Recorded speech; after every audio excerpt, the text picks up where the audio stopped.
I used to have a cat named Murdock. He passed away in 2024.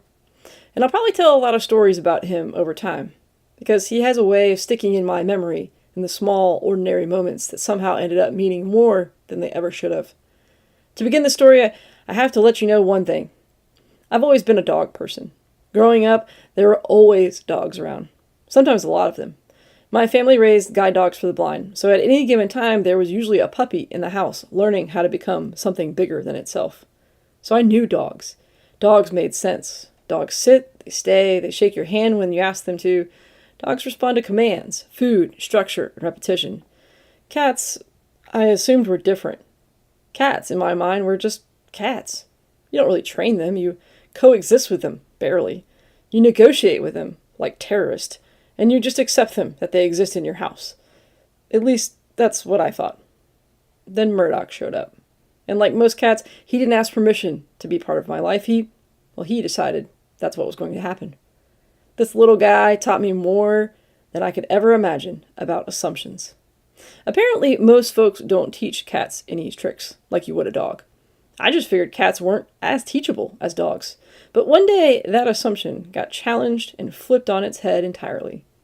It began with something simple: feeding time. The dog in our house would sit, wait, patient and predictable. Murdock, he had other ideas. He'd nudge the food cup in your hand, and then tap your hand, and then try to speed the whole process up like he was negotiating a deal he'd already won. And one day, I just decided, no, I'm not dealing with this anymore. So I taught him to wait. It wasn't perfect. Not even close to being immediate. But eventually he learned. He would sit, he would wait, and the food would come after. And something interesting happened in that moment. I realized I wasn't just training a cat. I was kind of testing my own belief. Because once you prove one assumption wrong, you start to question the rest of them. If a cat can learn to wait and sit for his food, what else can it learn? So I kept going. Sit, wait, simple cues, repetition, patience, and slowly something started to shift. Not just in him, but in me. Then came the couch naps. Murdock loved to jump up during a Sunday afternoon nap. He'd climb up, settle right onto my chest, and instantly turn 12 pounds into what felt like 30. If you ever had a cat decide your chest is a mattress, you know it's not exactly restful. It's more like being gently pinned by a very confident, furry weight. So I tried something new. I guided him down so he was laying down fully, and I would say the word, down.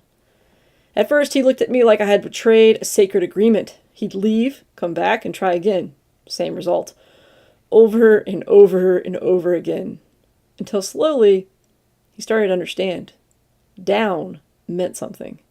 And then all the way down meant something a little else. Stretch out, relax, unfold completely.